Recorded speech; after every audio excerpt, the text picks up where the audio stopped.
예수님께서 이 땅에 오셔서 하신 그 사역이 세 가지예요.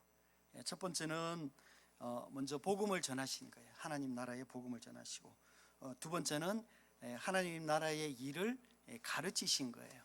세 번째는 사람들의 병을 고치신 거예요. 그래서 우리가 복음을 전하시고, 그 다음에 가르치시고, 그 다음에 고치셨다, 이렇게 우리가 얘기를 합니다. 근데 오늘 본문은 이 세 가지 중에서 병 고치는 사역에 관한 얘기를 지금 얘기하고 있습니다. 본문은 사실 우리가 잘 알고 있는 내용인 거죠. 갈릴리에서의 일입니다. 한 중풍병자가 있었어요. 이 병자가 얼마 동안 그 병을 앓았는지는 우리가 알 수가 없습니다. 그런데 예수님께서 병을 잘 고친다는 그런 소문이 돌았겠죠. 왜냐하면 그 주변에서, 갈릴리 주변에서 예수님께서 병을 많이 이제 고치셨으니까. 그런데 그 소문을 듣고 그 병자의 친구들이 그 병자를 데리고 예수님이 계신 곳으로 왔어요. 그래서 이런 이제 침상을 이렇게 만들어서 이렇게 이제 들고 왔겠죠. 근데 이제 문제가 생겼어요. 예수님께서 계신 그 집이 사람들이 너무 많이 예수님께서 계신다는 소식을 듣고 온 거예요. 아마 그 중에는 병자들도 많이 있었겠죠. 그러니까 거기 뭐 마당 뭐 이런 데 그냥 꽉 차가지고 그 침상을 들고 도저히 예수님이 있는 방으로 들어갈 수가 없는 거예요.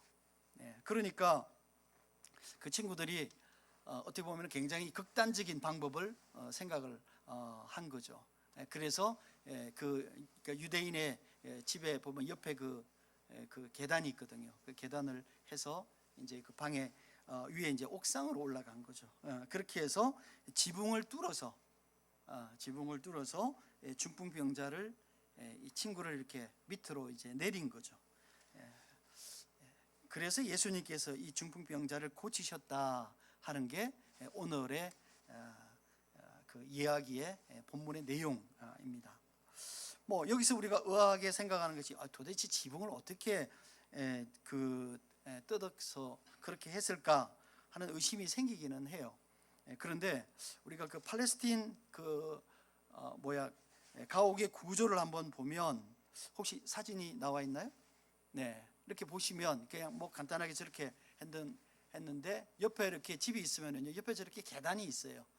그리고 그 위에 이제 옥상이 이렇게 되어 있습니다. 그래서 우리 사도들도 이제 저 옥상에 올라가서 기도도 하고 그랬는데, 옛날에 저희 나라에도 뭐 저런 형태의 그 집들이 많이 있었죠. 그 1층, 5층, 2층 해서 보통 이제 뭐라 그래요? 슬라브 지붕이라 그러나요? 그렇게 해서 옆에 계단을 통해서 옥상에 올라가고, 요새는 뭐 옥상에 뭐 채소나 이런 것도 이제 기르기도 하고, 이런 이제 비슷한 그런 형태예요. 그런데 거기가 이제 더운 지역이기 때문에 우리처럼 그렇게 콘크리트로 만들지는 않아요. 나뭇가지라든지, 그리고 이제 목조와 그다음에 진흙 이런 걸 가지고 이제 발라서 만들기 때문에 어떻게 보면 우리나라보다는 훨씬 더 간단한 구조예요, 저게 옥상이. 그래서 뭐 쉽지는 않지만 어쨌든 마음만 먹으면은 이렇게 뜯어낼 수가 아마 있는 모양입니다. 그렇게 해서 그런 어떤 모양으로 예수님께 이렇게 그 친구를 내려서 병을 고쳤다 하는 그런 내용을 우리가 오늘 본문을 통해서 알 수가 있습니다. 자, 17절 한번 같이 읽어보도록 하겠습니다. 17절 같이 읽습니다. 시작. 하루는 가르치실 때에 갈릴리의 각 마을과 유대와 예루살렘에서 온 바리새인과 율법 교사들이 앉았는데 병을 고치는 주의 능력이 예수와 함께 하더라, 이렇게 돼 있어요. 우리가 첫 번째 한번 생각해 볼 것은 이거예요. 병을 고치는 능력이 예수와 함께 하더라, 이렇게 돼 있습니다. 이건 무슨 의미일까요? 성령의 능력이 함께, 예수님과 함께 하시더라, 그런 거죠. 우리가 어저께 지난주에 설교를 했던 4장 18절에 보니까 이렇게 되어 있어요. 주의 성령이 내게 임하셨으니, 이렇게 되어 있어요. 주의 성령이 내게 임하셨다는 말은 삼일째 하나님이 예수님과 함께 사역을 하신다 하는 것과 함께 뭐냐면은 성령의 능력이 예수님과 함께 한다는 거예요. 그러니까 이 성령의 능력은 일반적으로 우리가 뭐 꼭 역할을 나누는 거 뭐 그런 건 아니지만, 일반적으로 성령의 능력이라면은 성령의 임재는 사역의 능력이에요. 그래서 성령의 능력이 임하셨다 하면은 많은 것들이 앞으로 이렇게 드러나게 돼 있습니다. 드러나는데 이거는 이제 현상만은 아니에요. 우리가 성령의 능력이 있다 그러면은 예를 들어서 뭐 그 예언을 한다든지 방언을 한다든지 그런 은사들이 보통 있는 것들을 많이 이제 생각해 보고요. 그런데 이 성령의 능력이 임할 때에 가장 중요하게 나타나는 것은 뭐냐면은 사람의 변화예요. 사람의 변화예요.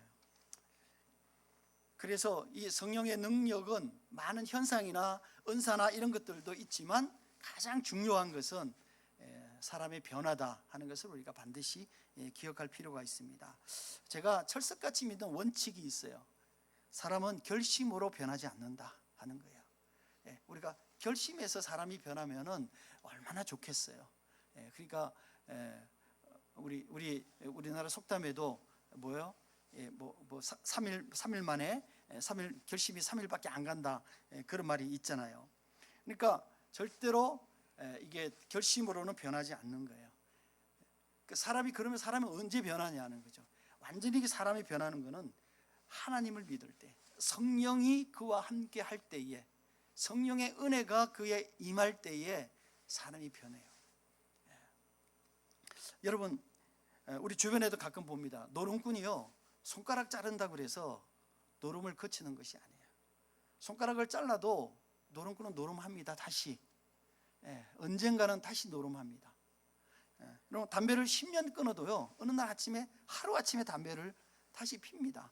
술도 마찬가지고요. 그러니까 이게 사람이 결심으로 되지 않는데, 사람이 온전하게 변화된다 하는 것에 가장 중요한 것은 성령의 능력이 우리에게 임할 때예요. 그것은 뭐냐면은 이 창조주이신 하나님의 능력이 그를 변화시키기 때문이에요. 무에서 유를 창조하신 그 하나님, 이 땅을 지으신 하나님의 은혜와 능력이 사람에게 임할 때에 사람이 변한다는 거예요. 그러니까 예수님께서 성령의 능력이 그와 함께 하셨다 하는 것은 단순히 병만을 의미하는 것은 아니겠죠. 자, 또 다른 걸 우리가 오늘 본문에서 볼 수 있는 것은 뭐냐면은 예수님께서 가르치실 때에 예루살렘에서 바리새인들과 율법 교사들이 왔다, 이렇게 얘기를 했어요. 여기서 중요한 사람은 누구냐면은 이 율법 교사예요. 성경에서는 다르게는 또 뒷절에서도 그렇게 쓰고 있는데, 보통 율법 교사 혹은 서기관, 이렇게 얘기를 합니다. 이 사람들은 어떤 사람들이냐면은 율법을 가르치는 선생들이에요. 가르치기만 하느냐? 그렇지 않아요. 그러니까 율법을 해석하는 사람들이에요. 그러니까 해석을 해서 어떻게 하면 그 율법을 지킬 수 있느냐의 여러 가지 이 조항들을 만들어 내는 사람들이에요. 제가 정확하게 그 기억을 하기는 좀 어렵지만 그 사람들이 그러니까 안식일을 지키는 그 여러 가지 율법의 계율들이 있는 조항들이 있는데, 그게 아마 65개인가 뭐 그렇습니다. 그러니까 그걸 범하면 이제 안식일을 지키지 않는 것이 되는 것이죠. 그러니까 그런 것을 만들어내는 사람이 누구냐면은 이런 서기관들입니다. 이 서기관들은요, 굉장히 상당한 그 힘이 있어요. 이 사람들은 산헤드린 회의에 참석할 수 있어요. 또 하나가 뭐냐면은 회당에서 예배나 이제 제사를 드리잖아요. 그러면은 가장 맨 앞자리가 누구 자리냐면은 이 서기관들의 자리예요. 그러니까 어떻게 보면은 그 사회에서 굉장한 어떤 그 존경과 또 기득권을 가지고 있는 사람들이다, 이런 얘기죠.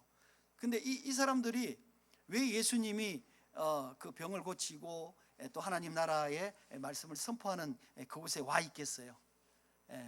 그 이유는 굉장히 명확한 거죠. 뭐냐면은 예수님이 가르치는 그 내용 중에 혹시라도 자기들이 알고 있는 이 율법에 어긋나는 것이 있을까 하고 이제 송사를 하려고 와 있는 거죠. 어떻게 보면은 이제 그 트집을 잡으려고 와 있다, 이렇게 얘기를 하는 거예요.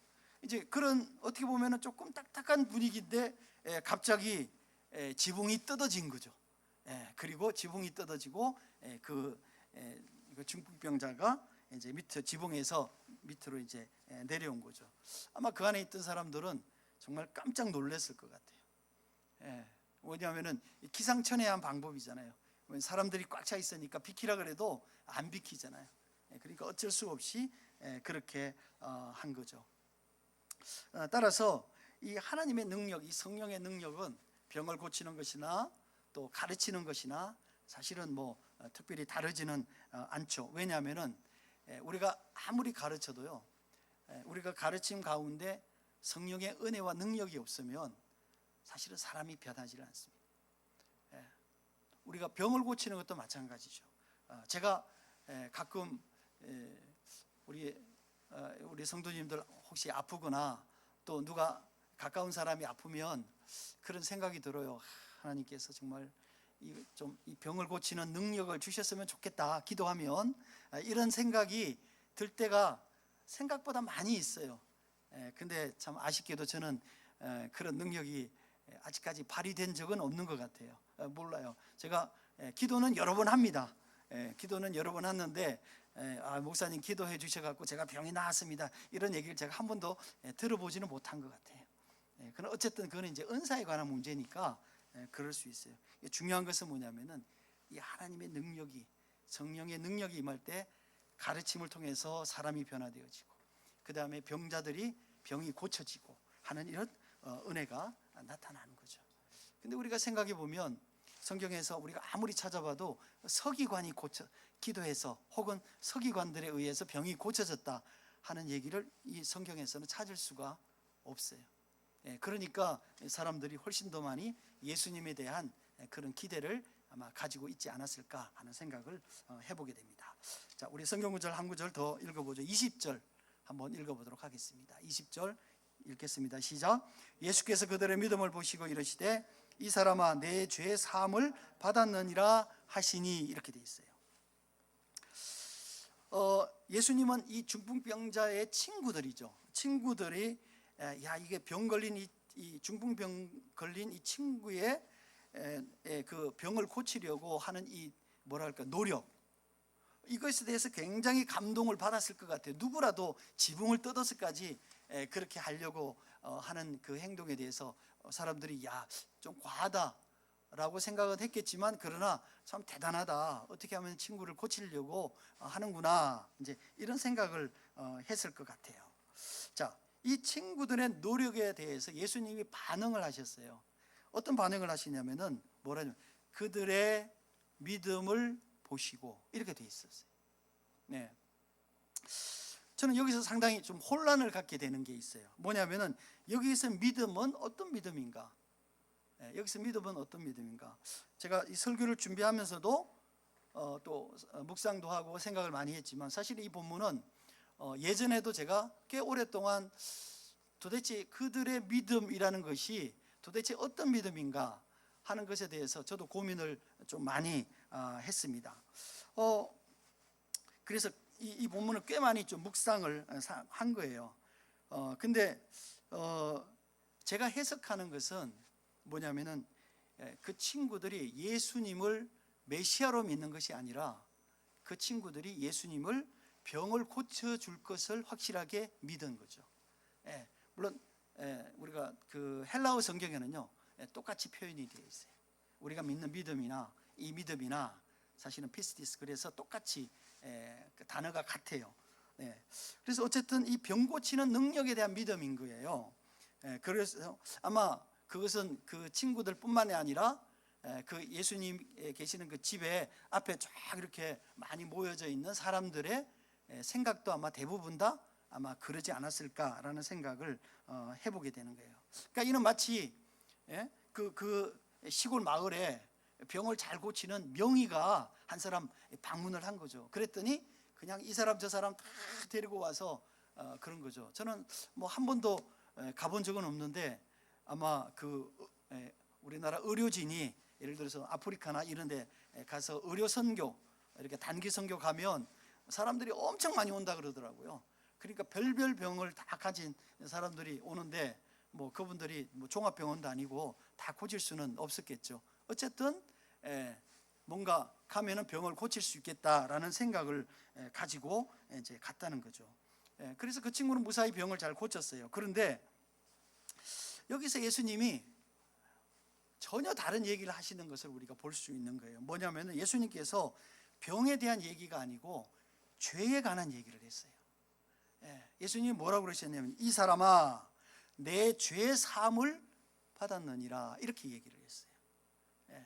우리가 이 말씀에 우리가 주목할 필요가 있는 거예요.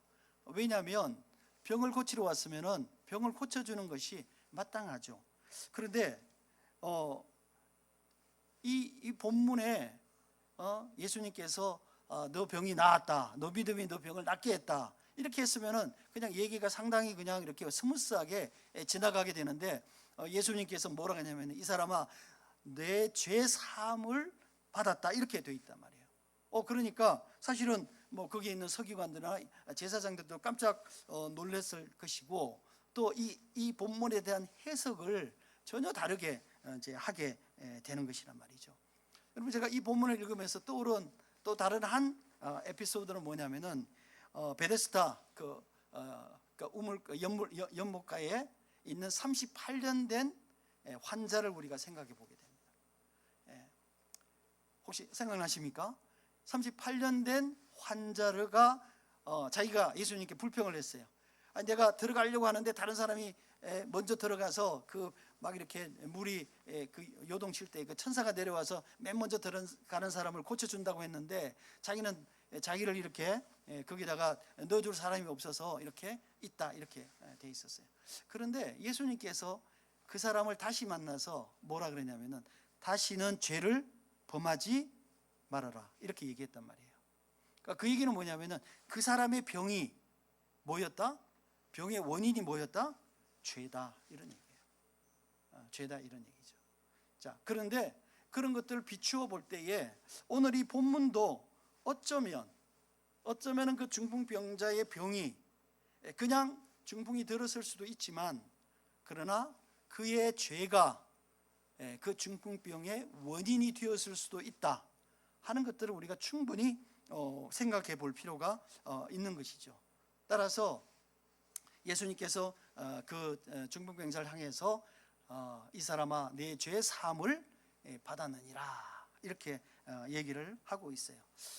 왜 제가 이렇게 유추를 하느냐면은 우리가 복음서를 읽다 보면은요 예수님께서 어떤 메시지를 전할 때 그냥 그렇게 전하지 않아요. 그냥 전하지 않습니다.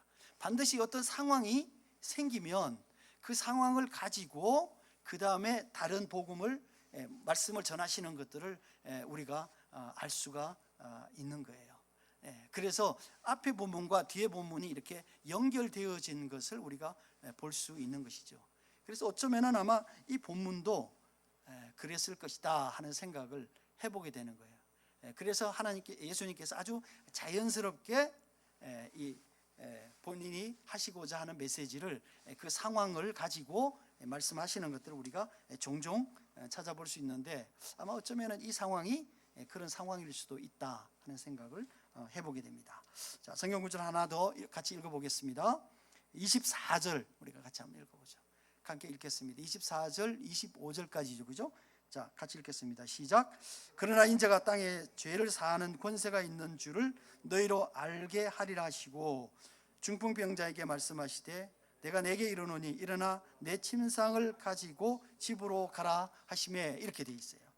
그러니까 예수님께서 뭐냐면은 인자가 땅에서 죄를 사는 권세가 있는 줄 너희로 하여금 알게 하겠다 이렇게 돼 있고 그리고 중풍병자에게 일어나 가라 이렇게 돼 있어요. 먼저는 죄에 관한 얘기를 하시고 두 번째는 뭐예요? 병에 관한 얘기를 하셨다는 거죠.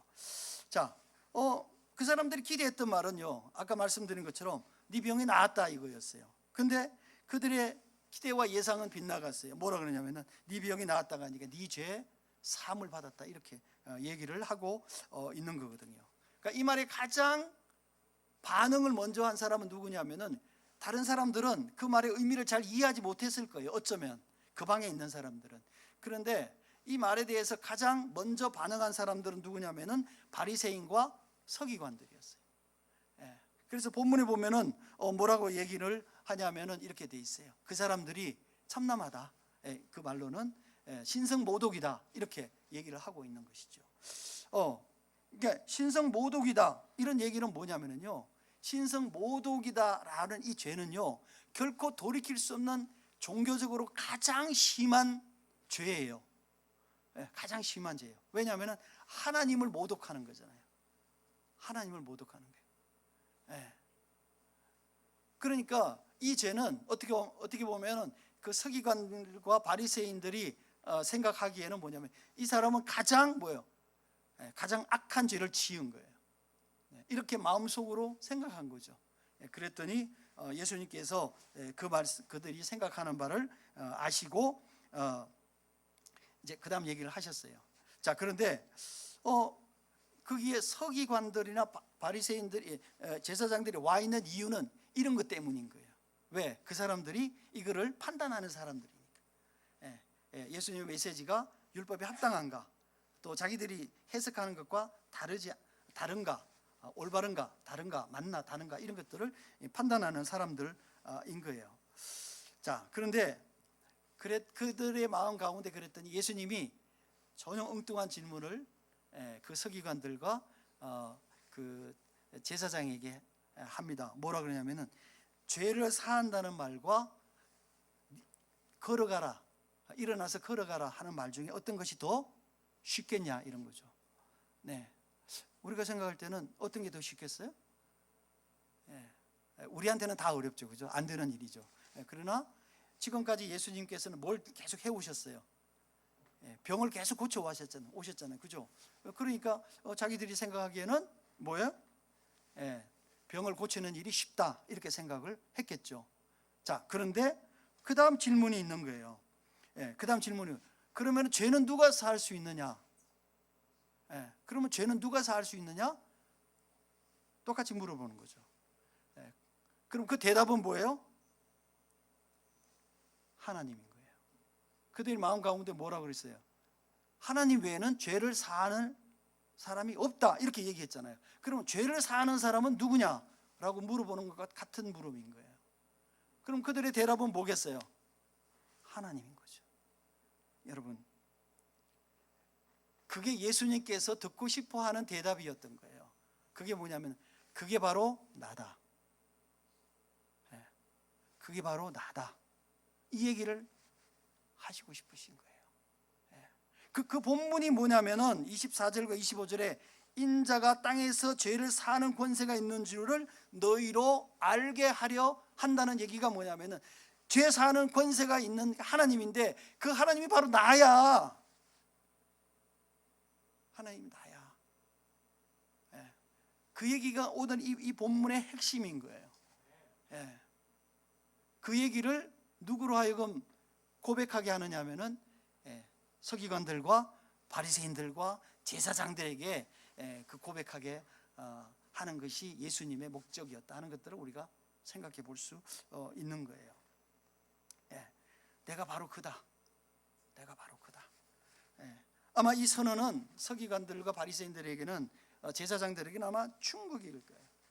왜냐하면 그들이 생각하고 있는 이 종교적 패러다임에는 이런 일이 있을 수가 없는 거예요. 자기들의 기준에 맞지 않는 거예요. 예수님의 이 선언을 그들은 결코 받아들일 수가 없는 거예요. 왜냐하면 예수는 사람이고 자기들이 죄를 사할 수 있는 분은 하늘에 계신 하나님이시기 때문에 그런 거예요. 그 당시에 그리고 또 하나가 뭐냐면은 일반적으로 죄를 사한다라는 선언을 할 수 있는 사람은 누구냐면은 제사장이에요. 하나님으로부터 위임을 받아서 죄를 사해 주는 거예요. 그게 뭐냐면 제사를 지내고 그러고 난 다음에 너희 죄가 다 사해졌다 이렇게 선언할 수 있는 사람이 제사장이에요. 그런데 이 제사장은 아무나 되는 게 아니잖아요. 계속해서 제사장은 그 가문에 따라서 이 아론의 자손들이 계속해서 세습되어져 오는 거란 말이죠. 그러니까 예수님은 제사장도 아니에요. 자기들이 보기에 제사장도 아니에요. 그냥 일반 사람인 거죠. 뭐 자칭 메시아, 이 선지자인 거죠. 그런데 그 사람들은 도저히 용납할 수가 없었던 거죠. 자, 그런데 우리가 아까 읽었던 읽지 않았죠. 25절에 보니까 이렇게 돼 있어요. 뭐라 그러냐면 그 사람이 그들 앞에서 곧 일어나 누웠던 것을 가지고 뭐라 그러냐면 하나님께 영광을 돌리며 자기 집으로 돌아갔다, 이렇게 얘기했어요. 그리고 사람들의 고백이 뭐냐면 우리가 오늘 귀한 일을 보았다. 그 얘기는 뭐예요? 우리가 오늘 뭐예요? 놀라운 일을 보았다, 이런 거예요. 놀라운 일을 보았다는 얘기를 여러분 한번 생각해 보십시오. 그 사람들이 병 고치는 일은요 자주 보잖아요. 그 사람이 병 고치는 사람 보려고 거기 와 있었잖아요. 제가 옛날에 학교 다닐 때 몸이 조금 아팠어요. 몸이 좀 아팠는데 약을 먹어도 안 낫는 거예요. 오래전 벌써 거의 한 50년 전 얘기니까 약을 먹어도 낫질 않는 거예요. 그래서 저희 친척 중에 굉장히 신앙이 좋으신 저희 종조 할머니죠. 종조 할머니는 작은 할아버지의 부인이 저희는 종조 할머니라고 해요. 그분이 참 신앙이 좋으셨어요. 그분이 어느 날 저한테 연락을 하셨어요. 상호야, 나를 따라와라. 이렇게 해서 이제 갔는데 거기가 어디냐면은 서대문이었어요. 서대문의 현신의 권사님이라고, 그 당시에 아주 정말 병을 억수로 잘 고치는 우리나라에서 신유의 연사가 최고인 분이 계셨어요. 할머니예요. 그래갖고 지금 정확하게 모르지만 하여튼 그 서울 경찰청인가요? 있는 그쪽에 그 서대문 그쪽에 그 2층에 있는 어떤 건물로 들어가게 됐는데요. 거기 들어갔는데 하여튼 들어가면서 막 그 사람들이 빽빽하게 거기 앉아 있고 뭐 일어서 있고 그러는데 거기에 들어가니까 사람들이 많으니까 막 열이 많이 날 거 아니에요. 막 그냥 후끈후끈하고, 또 하나가 뭐냐면은 쾌쾌한 냄새가 말도 못하게 나는 거예요. 그게 뭐냐면은 막 거기에 사람들이 누워 있어요. 막 거기 막 고름이 흐르고 정말 참혹한 광경을 보고 있는 그런 분들이 많이 있었어요. 근데 그래서 이제 막 찬송하고 예배 드리고 막 그러면서 한 사람씩 이제 기도를 받는 거예요. 기도를 받는데 그 기도를 받는 거기가 어떠냐면은 약간 이렇게 높게 돼 있어요. 높게 됐고 약간 미끄럼틀처럼 이렇게 돼 있어요. 그래서 위에 앉아요. 그러면은 이렇게 뒤에서 싹 밀어줘요. 그러면 미끄럼틀로 이렇게 싹 내려가서, 그러면 저 앞에서 또 이렇게, 그래서 사람들을 이렇게 이제 순서로 이렇게 하는데, 그때 그 앞에 앉을 때에 현신의 권사님이 안수를 하시는 거예요. 그 짧은 시간에 한 10초 이 동안에 안수를 하는데, 신기한 게요, 거기만 앉으면 안 아파요. 그게 안 아파요. 그리고 거기 있는 동안에 또 예배를 다 마쳐야 되잖아요. 안 아파요. 그리고 거기 나오면은 아파. 그런데 저는 그랬는데 제가 거기서 고쳐지는 환자들을 참 많이 봤어요. 참 많이 봤어요. 제가 그래서 이분이 참 특별한 분이시구나, 정말 특별한 분이시구나 하는 걸 제가 거기서 하여튼 깨달았는데, 그러니까 많은 사람들이 생각할 때 이 병 고치는 일, 이거에 대한 사실은 얼마나 많은 그게 이렇게 기대가 있었습니까? 근데 죄에 대해서는 전혀 생각지 않았거든요. 죄에 대해서는 전혀 생각지 않았던 거죠. 그런데 사람들이 예수님의 그 놀라운 선언, 내가 병뿐만 아니라 죄를 고치는 그런 능력이 있다. 그 얘기는 뭐냐? 내가 곧 누구다? 하나님이시다. 이 메시지를 그 사람들이 들은 거죠. 그리고 나서 뭐에 관해서 생각을 했겠어요? 죄에 관한 생각을 했다는 거죠. 그리고 그 사람이 단순히 병만 고친 것이 아니고 자기의 죄가 예수 그리스도로 말미암아 사해졌다 하는 것을 우리가 그 사람들이 생각하고 하나님께 영광을 돌렸다. 그리고 그들이 오늘 우리가 정말로 기이한 일을 봤다. 그 자리에서 병 고친 사람이 중풍병자 한 사람이었겠습니까? 저는 아니라고 생각해요. 그 동네 이 환자들은 아마 다 왔을 거예요. 근데 그 사람들이 그런 기이한 일을 봤다는 의미가 결국 뭐겠어? 내가 병 고치는 일을 봤다? 아니에요. 그거 아니에요. 저 예수라는 사람의 선언에 뭐냐면 죄를 사하는 권세가 있다는 것, 우리의 죄가 저 사람에 의해서, 저분에 의해서 사해졌다 하는 것들을 깨닫게 되었다는 것이 결국은 이 의미라는 것들을 우리가 생각해 볼 필요가 있는 거죠. 여러분 우리가 이곳에 있는 가장 중요한 목적은 이 교회에 있는 가장 중요한 목적은, 우리가 예배를 드리는 가장 중요한 목적, 우리가 하나님을 믿는 가장 중요한 목적은 뭐겠어요?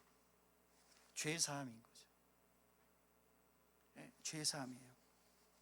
죄의 문제예요. 여러분, 많은 사람들이 이렇게 생각해요.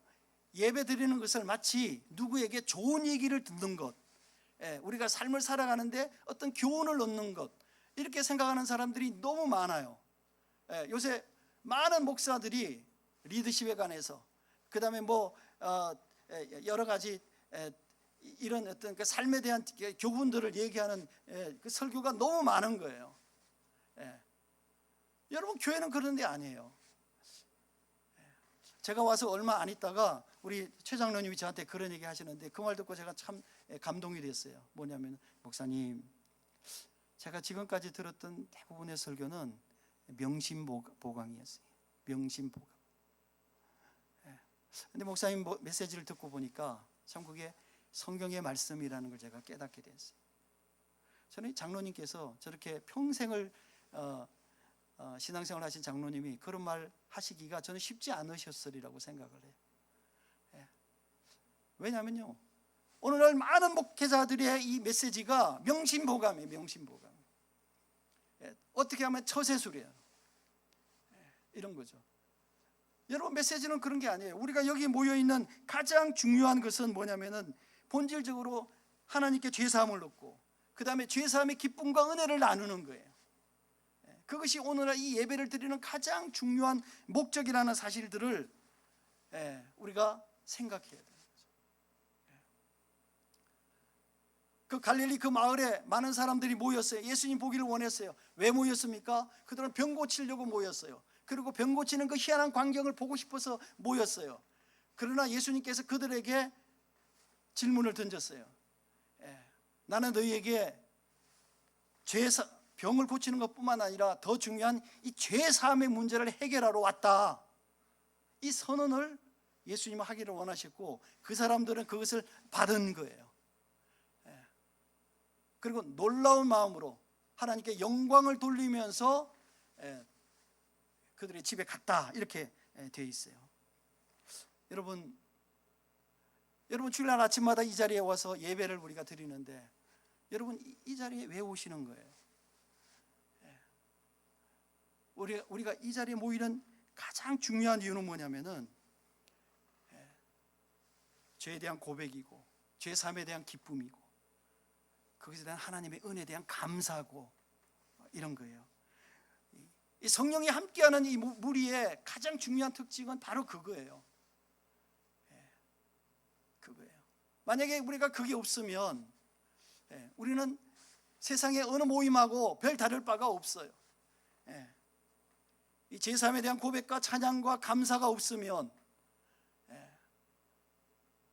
그리고 우리의 신분의 변화에 대한 이 감사가 없으면, 사실은 이 모임은요, 그냥 일반 모임하고 아무런 다를 바가 없는 거예요. 이것이 예배고, 이것이 곧 성도들의 모임인 거예요. 따라서 우리가 오늘 이 본문 가운데, 이 사람아 내 죄 사함을 받았느니라, 이 예수 그리스도의 선언이 우리에게도 동일하게 또 이루어졌고, 우리의 삶 가운데 이에 대한 감사와 은혜와 또 이를 통한 찬양이 또 저와 여러분의 삶 가운데 지속되어지기를 축원합니다. 잠깐